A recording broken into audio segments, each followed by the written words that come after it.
Hey you guys, it's Crystal from the Abundantly Blessed Homestead, where we use the wisdom of our ancestors to make amazing, nourishing, delicious meals for our family and grow some of our own food. Today is going to be a video on making breakfast. What are we making for breakfast? But first, a couple of housekeeping announcements. First of all, I have been working out some really good deals for you guys for the affiliate links down below. So there are some codes that you can use. For instance, with Perfect Supplements, which sells emu oil and all sorts of supplements, including liver, you can get 10% off of every single order by using the code that's down into the description box. So if you're one of those guys that have been ordering through my link and not getting anything, you guys can now get 10% off. So check that out. Also down below, there's a link for the Dr. Michelle Jorgensen's website with all of her holistic tooth care and cavity care items. She also sells things like deodorant and stuff like that, but I've never tried it. The link is down below. There's also a 10% off code down below. Plus, right now there's a Mother's Day sale happening and you can save up to 50% off on the items she sells on her website. So use my link down below and that code and get a ton off, okay? So for those of you guys that have been here for the last couple of months, you guys know that we were going through a histamine issue with our family. And so we have gone back onto the full GAPS portion of the GAPS diet. And so we've been eating grain-free, starch-free, etc., etc. So this morning's breakfast is going to be actually a new recipe that I found that I've altered. I'm going to show you how I altered that recipe so that you guys can understand how you can take a grain-free recipe that uses coconut flour, almond flour, and turn it into a GAPS-approved recipe.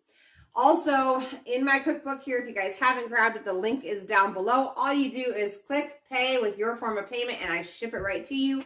But inside this cookbook, there's a ton of recipes that are grain-free and GAPS approved that you can either alter to be GAPS approved or you can use the recipe right out of this cookbook here that will qualify for the full GAPS diet. So if you haven't purchased this yet, the link is down below, along with links for a ton of other things, including meal plans. They're instant download with a shopping list included for a month's worth of meals for your family. To kefir grains are back in stock, milk kefir grains, and sourdough starters. So check all those links out. They're down below. That is the housekeeping. Let's get started on cooking these grain-free, going to soon be GAPS-approved breakfast. Let's get started.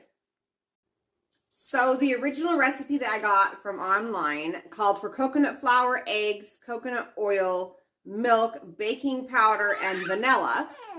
And so the way that we're going to alter this recipe is we're going to take out the milk and the baking powder, and instead we're going to replace the milk amount with milk kefir, and then just use the same amount of baking soda that they called for in the baking powder amount. So in this case, they called for 1 teaspoon of baking powder.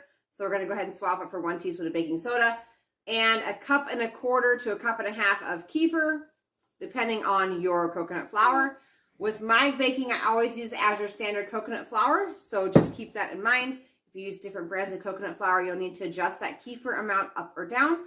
And also, if you're not on the GAPS diet, you could always use milk and baking powder to make a grain-free option on these pancakes. So let's get started. All right, so inside this mixer I doubled all these ingredients, by the way, because I'm feeding 6 people.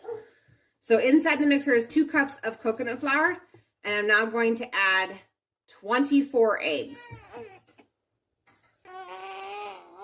All right, so we've got the 2 dozen eggs in there. We're going to go ahead and turn on the mixer, and we're going to add 1 cup of coconut oil that's been melted. Oops. It always helps when you plug your mixer in. So here we go.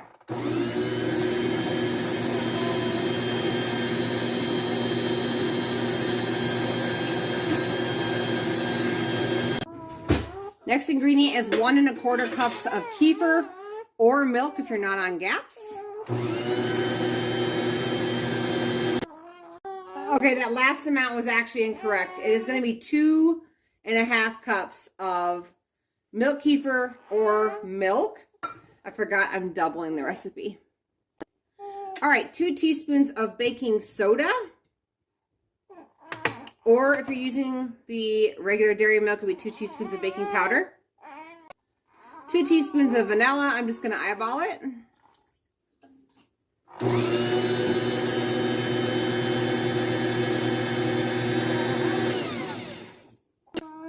Okay, so I'm going to let that sit for about 5 minutes, give it another stir with the mixer because it takes about 5 minutes for coconut oil to fully absorb all of the liquid. If you need to add more at that point, go ahead and add some more milk kefir or some more milk, depending on what version of this recipe you're going to be making. And then I just fry them up in a hot skillet like regular pancakes, although I will say they don't get as bubbly as normal pancakes as far as when to flip them.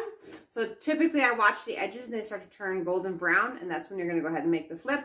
And then those pancakes actually rise in the second flip. So like normal pancakes with a grain-free, they're super good.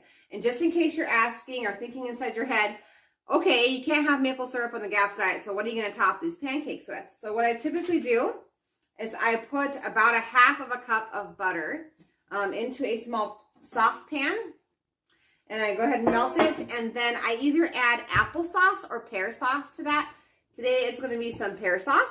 And then if it's applesauce, I'll put some cinnamon in there and just kind of melt the butter and the applesauce and cinnamon together to make more of a liquidy, saucy spread.